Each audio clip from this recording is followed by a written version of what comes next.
Hello everyone. Welcome back to our programming series. Today we are going to see about SkillRack Daily Challenge, that is, alphabets and digits. The code is used to separate the alphabets and digits from a given string. The code starts with the inclusion of two header files, stdio.h and stlib.h, which are standard input-output library functions and standard library functions respectively. The main function begins with declaring an array S1001 that can store 1000 characters along with a null character at the end. Then we use scanf function to take input from user in form of string which is stored in variable s. Next, we declare another integer variable n that stores the length of our string using strlen function which counts all characters except for null character.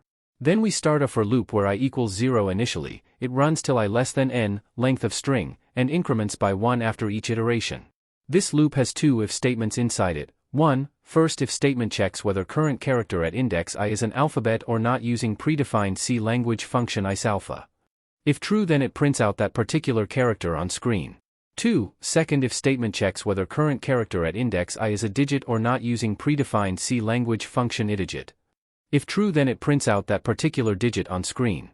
Thus, this way all alphabets are printed first followed by digits as per their occurrence in original string without any space between them. The code takes a string as input and prints out all the alphabets and digits in the string in the same order as they appear. I hope this explanation helps. If you have any further questions, feel free to ask in the comment section. Don't forget to like, share and subscribe for more programming challenges. Thanks for watching.